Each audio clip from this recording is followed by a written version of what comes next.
digital.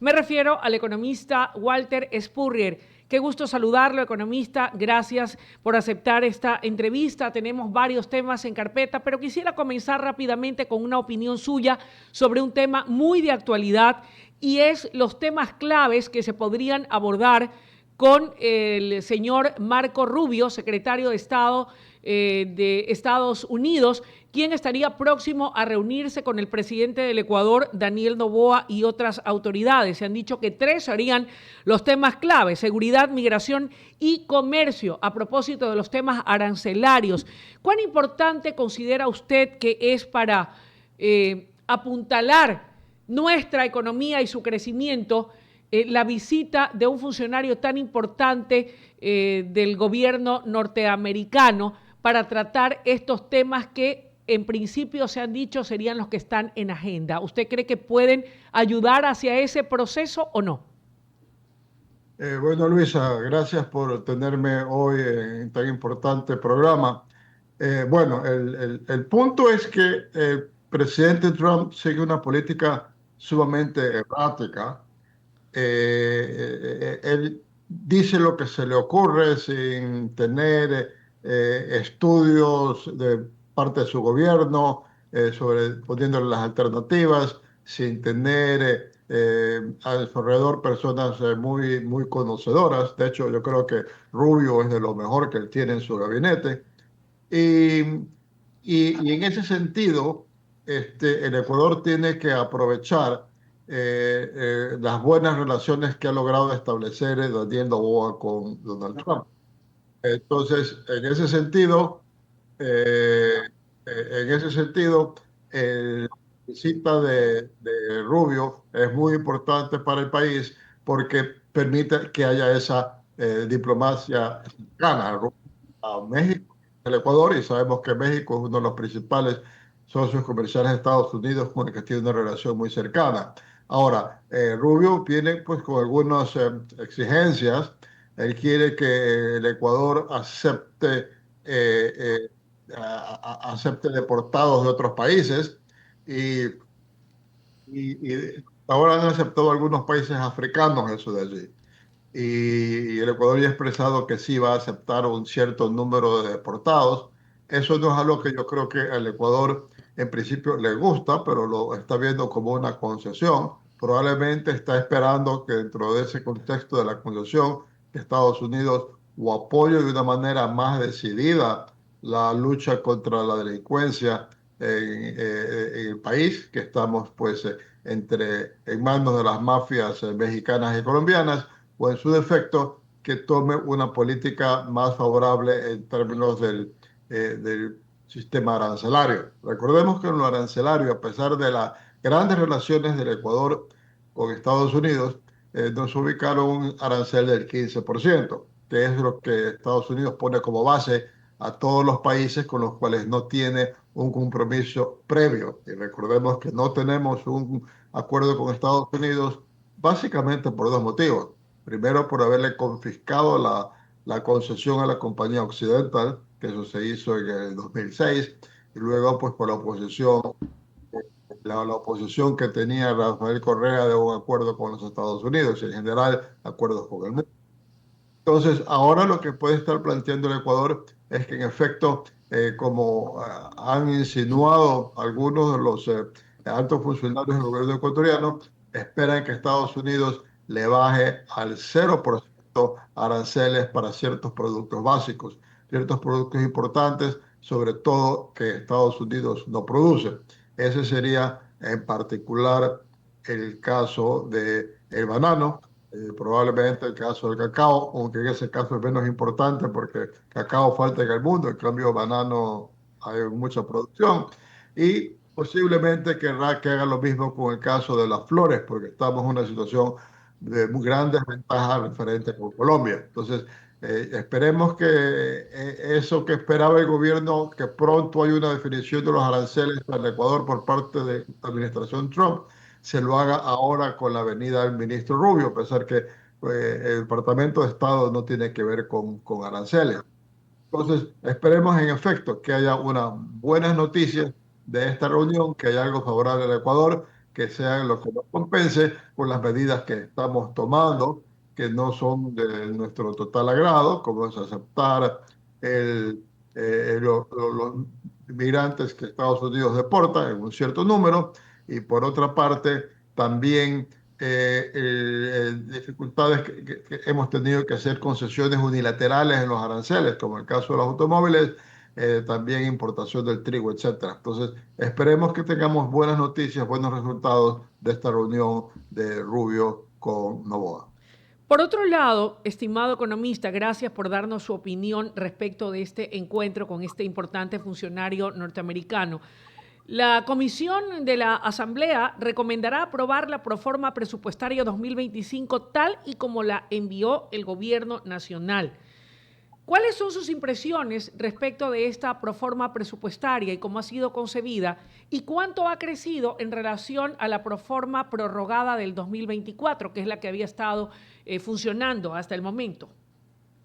Bueno, tiene un crecimiento importante en gasto. En parte el crecimiento tiene que ver con el mayor gasto en seguridad que estamos haciendo. Si el gobierno tiene una guerra interna y ya está peleando con mafias que hasta ahora no las ha podido controlar, porque de hecho los homicidios se han aumentado. Ahí tiene que haber un mayor gasto por el lado de defensa y de policía. Y luego también el problema es que la Constitución obliga a que todos los años se aumente el porcentaje del PIB que se gasta en salud y educación, sin tomar en cuenta si aumentan los ingresos o no. Entonces, en ese sentido, las proformas en Ecuador, los presupuestos se han convertido en mentirosos. Mentirosos porque todo el tiempo hay que poner más y más y más que se gaste en salud y educación, aunque no hay dinero. Y aunque, como vemos ahora en el caso de educación, no aumentan, sino disminuyen el número de niños que van a las escuelas, entre otras cosas, porque ha caído drásticamente la tasa de natalidad y en segundo lugar por asuntos de seguridad. Y entonces se ponen en el presupuesto valores que no se van a cumplir y que no se van a ejecutar. Pero como hay que poner un cierto equilibrio, se ponen también ingresos que no son reales.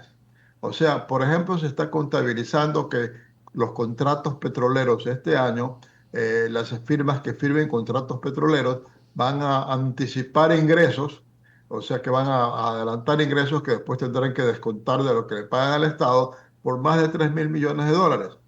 Y estamos ya en septiembre y todavía no se llama a un concurso. Y el Ecuador, cuando llama a concurso, se demora como un año en adjudicar o firmar un contrato. O sea que va a haber de esos 3.000 y pico que se espera, 3.000 y pico mil millones, los ingresos probablemente van a ser cero. Pero entonces no va a haber esos ingresos, pero no se van a hacer los casos por otro lado de salud y educación, y posiblemente no se van a hacer todas las transferencias que tiene que hacer el gobierno, porque el gobierno tiene que entregar dinero al Seguro Social, a los gobiernos locales en cantidades importantes, y probablemente incumpla o en la medida en que tenga que pagarles esos valores, se los va a dar en parte en bonos, o sea, no en dinero en efectivo. Entonces, en ese sentido, pues el presupuesto es una referencia, pero a la final lo que se aplica difiere de la realidad.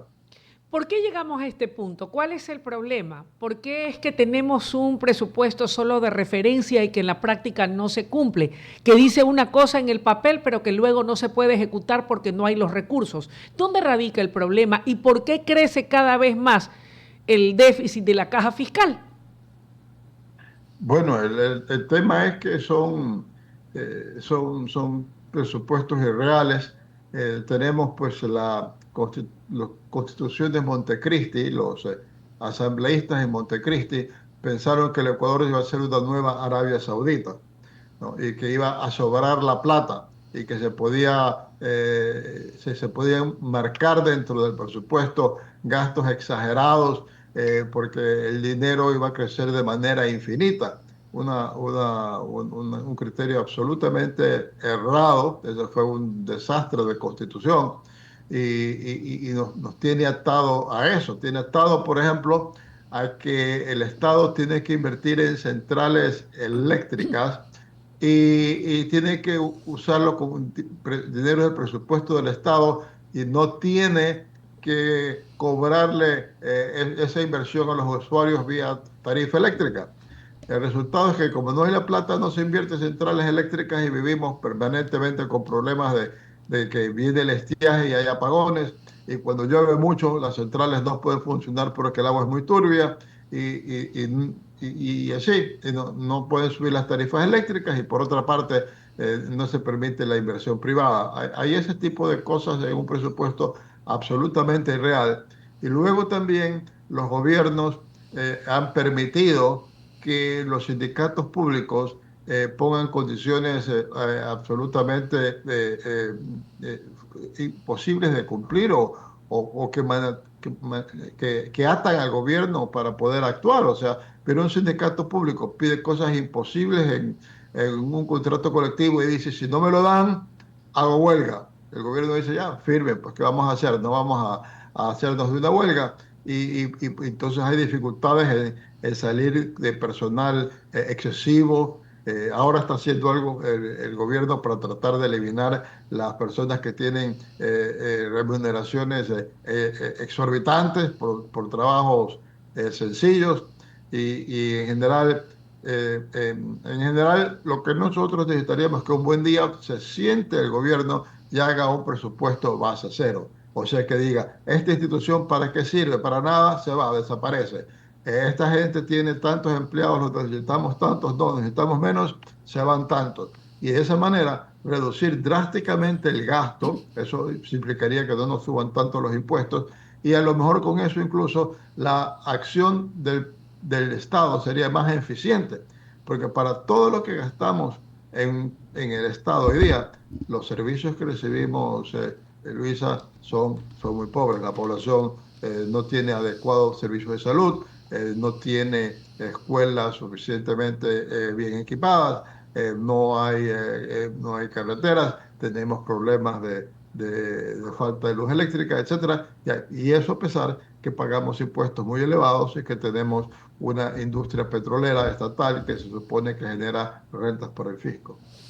Hablemos en ese contexto, entonces, dada esa realidad de una proforma irreal, de una proforma que no está sincerada como debiera de ser, ¿cuál es la salida? ¿Qué podemos hacer? ¿Cómo vamos a cubrir ese déficit fiscal? ¿Con más endeudamiento?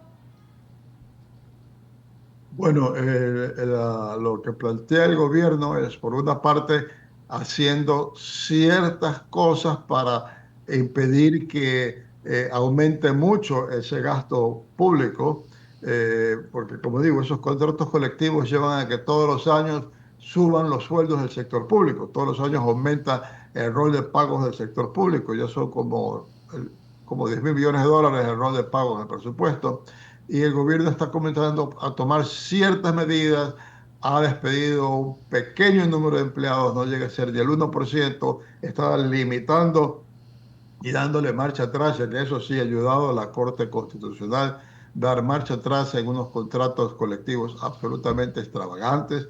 Y entonces está tratando de cortar ese gasto. Y por otra parte, lo que tiene que aspirar el gobierno es a que haya una reactivación de la economía. Porque si crece la economía, entonces el gasto público se reduce en importancia, porque es más llevadero una economía más grande mantener el nivel de gasto público que tenemos ahora y no una economía más pequeña. El problema es que desde el año 2015 prácticamente no crecemos. Entonces el gobierno tiene que hacer una política de ser posible cambiar el entorno para que haya mucho más inversión privada en áreas productivas, en la parte eléctrica, en la parte petrolera, en la parte minera, que signifique que un crecimiento de la economía y con eso hacer más llevadero el problema fiscal. Por lo pronto, en estos años, desde que subió el gobierno bueno, de hecho, desde que subió y negoció el acuerdo con el Fondo Monetario el presidente Moreno, estos tres presidentes que hemos tenido han tenido acuerdos con el Fondo Monetario que le dan ingresos extraordinarios que le permiten paliar la situación fiscal, mientras que ganan tiempo para hacer reformas estructurales, para que la economía crezca más. Hoy que Novoa tiene una asamblea favorable y puede mandar proyectos emergentes proyectos urgentes uno tras otro, es necesario que mande algunos que permitan y abran más las puertas a la inversión privada, crezca más la economía y así ir bajando el problema fiscal. Un punto central en el problema fiscal es que tenemos que entrar de nuevo en el mercado financiero internacional, que en estos momentos solo nos cobran y no nos prestan.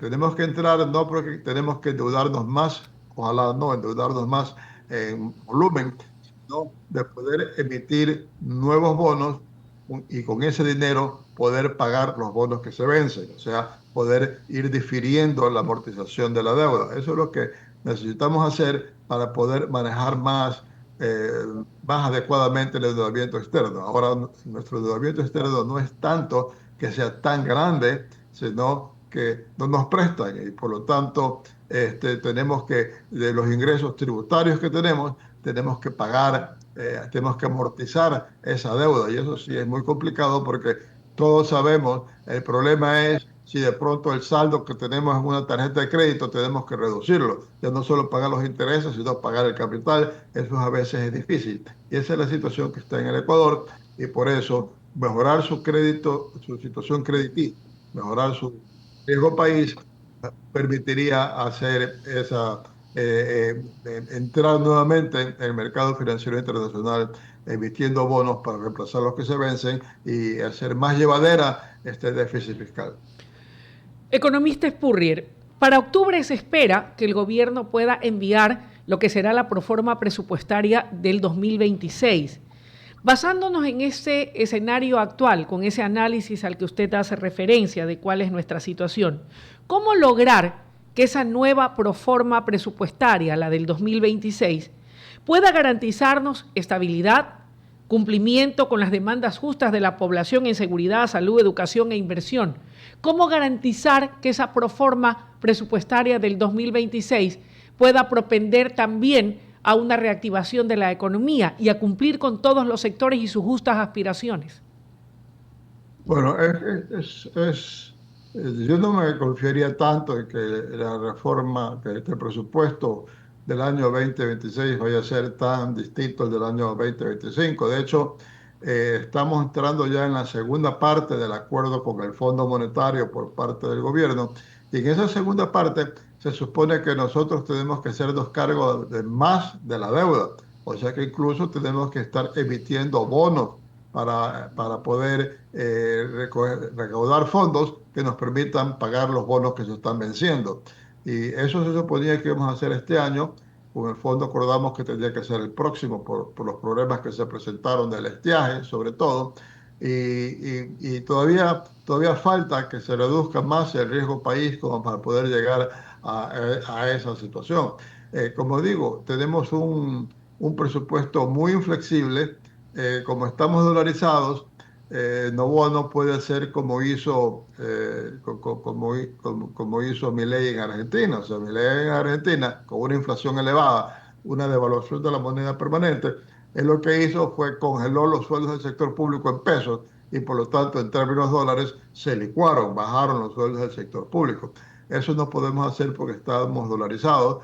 Las personas que tienen ingresos fijos, que tienen salario, están protegidos por la dolarización, lo cual en principio es bueno, excepto pues en los casos en que los sueldos como en el sector público son absolutamente exagerados. Entonces, más bien yo vería la opción, la ventana de oportunidad con los cambios legales. Ahora, por ejemplo, un problema que se presenta es que la opción más rápida para que el país exporte más y el gobierno tenga más ingresos es la minería. Y los grupos antiminería legal cada día son más poderosos. Ahora vemos cómo le han dicho a la población de la SUAY, la población de Cuenca, que la mina de Loma Larga les va a quitar el agua. Los cuencanos pues dicen, sería terrible y que probablemente el grueso de la población de Cuenca no está en la capacidad, muy poca gente está en la capacidad de juzgar los estudios del uno al otro y ver quién tiene razón, si el agua va a faltarle agua a Cuenca o no.